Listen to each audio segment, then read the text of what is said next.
SNCF, retour à la normale à Montparnasse. Vendredi, la SNCF se prépare à un week-end de chassé-croisé qu'elle espère plus tranquille que le précédent avec le retour de tous ses trains à Montparnasse vendredi, une semaine après un incendie qui avait privé de courant cette gare qui dessert le Grand Ouest ainsi qu'un centre de maintenance des TGV.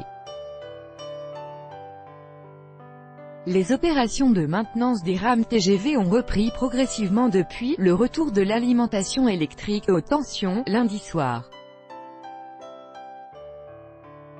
Tous les TGV sont désormais disponibles pour assurer un trafic normal à l'occasion de ce nouveau week-end de départ en vacances et de retour, a expliqué la SNCF dans un communiqué publié jeudi.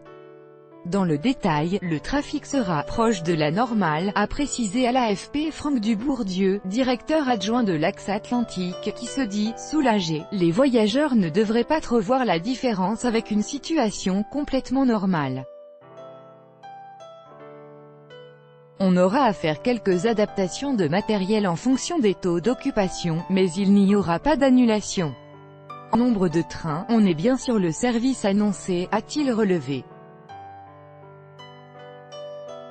En clair, la composition de certains TGV pourrait être modifiée pendant le week-end. En attendant un retour à la normale à partir de lundi, on rassure les clients sur le fait que les trains circulent ou sur les changements de composition des trains, a expliqué le responsable.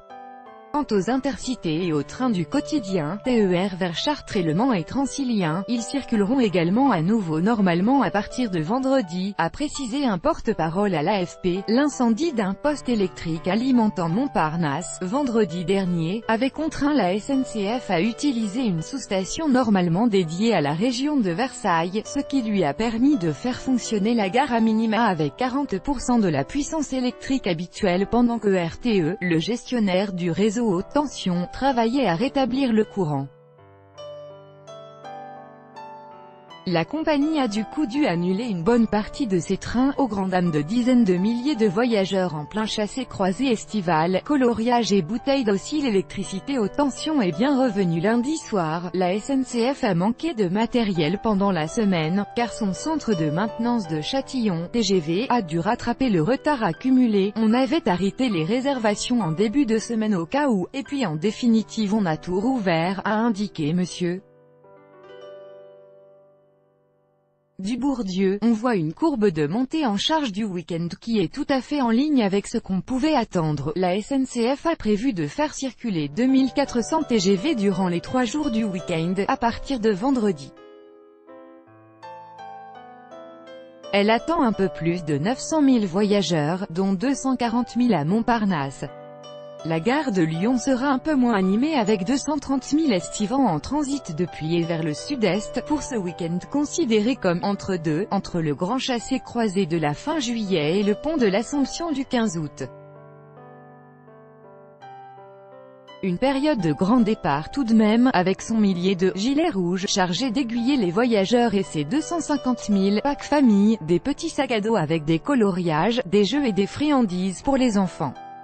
Canicule oblige, la SNCF va également distribuer de l'eau dans ses gares, et évidemment embarquer des réserves de bouteilles à bord de ses trains, pour faire face en cas de problème. Il y a une vigilance particulière qui est apportée au fonctionnement de la climatisation dans les centres de maintenance des rames TGV, a souligné à l'AFP Chahabi Amar, le directeur de l'établissement Paris-Lyon.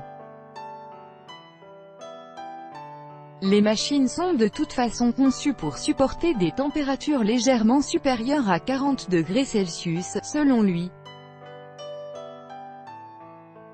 Ce qu'on demande aux voyageurs, c'est de prendre de quoi s'hydrater tout au long du trajet, a-t-il ajouté. Les fortes chaleurs vont amener la SNCF à être particulièrement vigilante au risque d'incendie le long des voies, a également indiqué M. Amar. Tout droit de reproduction et de représentation réservé, copyright 2018, Agence France Presse.